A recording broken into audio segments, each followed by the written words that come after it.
Ladies and gentlemen, Mr. Cropper here. So the ingredients for a Renaissance include somewhere in there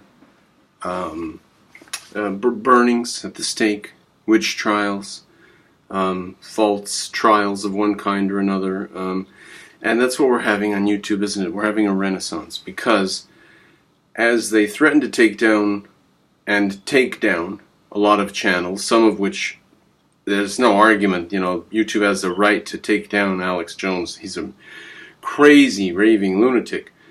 But he was just the first. So, and if they're going to take down Alex Jones, there's a lot of lefties that need to go, but they're not going.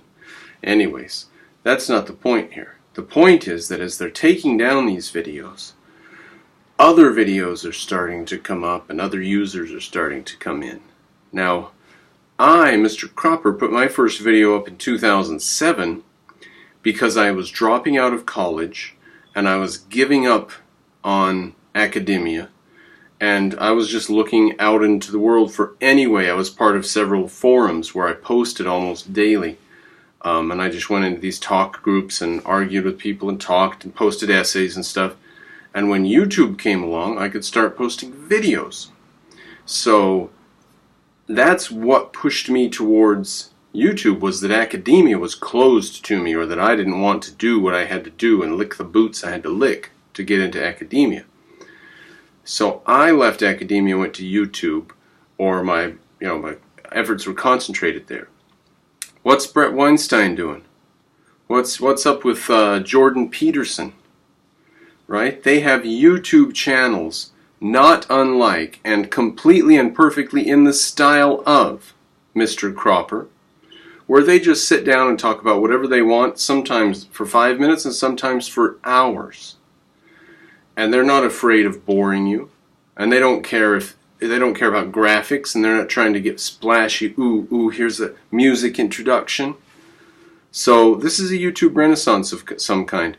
You could say Mr. Cropper and company foresaw this development, but I think that it's a second installment. I think we had our first installment and the left went crazy and said, oh my God, we've monetized all these people, and all these crazy people we don't agree with are getting rich. We've got to destroy this and make sure only people we agree with are getting rich.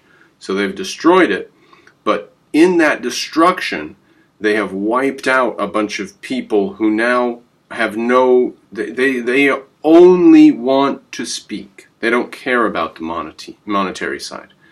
And Brett Weinstein only wants to speak. And if you want to pay him on Patreon, fine, but he's doing his videos to give his opinion, which is what I was doing back when YouTube first got started. So it's a rebirth. And in a rebirth, in a Renaissance, you do have witch trials and burnings and all that nasty stuff.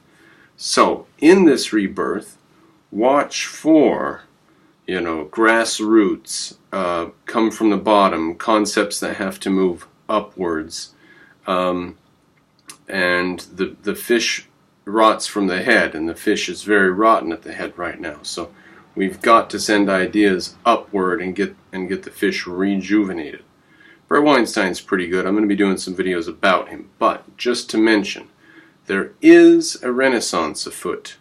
And even if I don't survive, even if they do get me and take my videos down for being a hate monger or racist or whatever they think I am, there's Brett Weinstein and Jordan Peterson and Sam Harris and Joe Rogan, and they can't get all of them.